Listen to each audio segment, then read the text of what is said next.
నకిలీ మద్యం కేసులో జోగి బ్రదర్స్ కోర్టు ఇటు మరోసారి రిమాండ్ విధించింది. నెల్లూరు జిల్లా కేంద్ర కారాగారంలో ఉన్న జోగి రమేష్, జోగి రామును ఎక్సైజ్ పోలీసులు అన్నమయ్య జిల్లా తమ్మళ్లపల్లి కోర్టులో హాజరుపరిచారు. పీటీ వారెంట్ పై వారిని కోర్టుకు తీసుకొచ్చారు. కోర్టు వారానికి 14 రోజుల రిమాండ్ విధించడంతో నెల్లూరు కేంద్ర కారాగారానికి తరలించారు. ఈ నేపథ్యంలో కోర్టు వద్ద పోలీసులు భారీ బందోబస్తును ఏర్పాటు చేశారు. వైసీపీ శ్రేణులు కోర్టు ప్రాంగణంలోకి చొచ్చుకొచ్చేందుకు ప్రయత్నించగా పోలీసులు అడ్డుకున్నారు. బయటి వ్యక్తులకు కోర్టులోకి అనుమతి లేదని ఇటు పంపించి వేశారు పోలీసులు.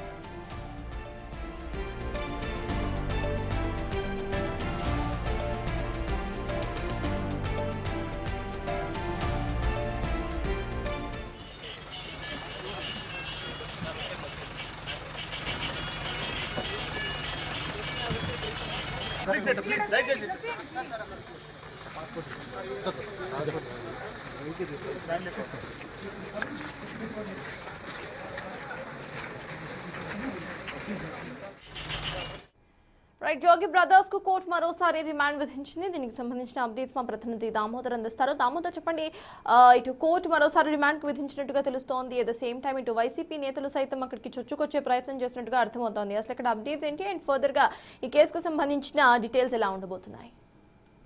మాజీ మంత్రి జోగి రమేష్, ఆయన సోదరుడు జోగి రాములను ఈ రోజు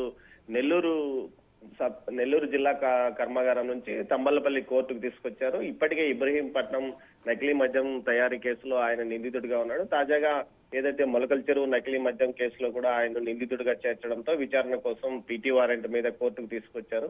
ఆయనకు 14 రోజులు కోర్టు రిమాండ్ విధించింది. తర్వాత ఆయన నెల్లూరు జిల్లా కర్మాగారానికి నెల్లూరు జిల్లా జైలుకు తరలించారు. మరోవైపు ఏదైతే రేపు ఈ కేసుకు సంబంధించి మరోసారి జోగి బ్రదర్స్ ను విచారించడానికి ఎక్సైజ్ పోలీసులతో పాటు సిట్ కూడా రేపు తమ్మలపల్లి కోర్టులో మరోసారి కస్టడీ పిటిషన్ దాఖలు చేయనున్నట్టు తెలుస్తుంది. అయితే కోర్టు వద్ద హైడ్రామా, తమ్మలపల్లి కోర్టు వద్ద హైడ్రామా నడిచింది. ముందుగా ఏదైతే పెద్ద ఎత్తున క్యాడర్ మొత్తం తరలి రావాలంటూ కూడా సోషల్ మీడియాలో పెద్ద ఎత్తున పోస్టులు పెట్టడంతో అక్కడ స్థానిక ఎమ్మెల్యే ద్వారకానాథ్ రెడ్డితో పాటు పెద్ద సంఖ్యలో వైసీపీ కార్యకర్తలు అక్కడికి చేరుకోగా పోలీసులు ముందస్తుగా భారీ బందోబస్తు ఏర్పాటు చేసి కోర్టు వద్దకు ఎవరిని రానికుండా అడ్డుకున్నారు. ఈ నేపథ్యంలో కొంత ఉద్రిక్త పరిస్థితులు ఏర్పడినప్పటికీ పోలీసులు సీరియస్ గా చెప్పారు, ఎవరు లోపలికి వచ్చి కోర్టు ప్రెమిసెస్ లేక ఎవరు రాకూడదు, దయచేసి మీరంతా దూరంగా ఉండాలంటూ చెప్పారు. ఈ సందర్భంగా కొంత పెద్ద ఎత్తున జగన్ జిందాబాద్, జోగి రమేష్ జిందాబాద్ అంటూ కూడా నినాదాలు కూడా చేయడం జరిగింది. అయితే పోలీసులు వారందరినీ దూరంగా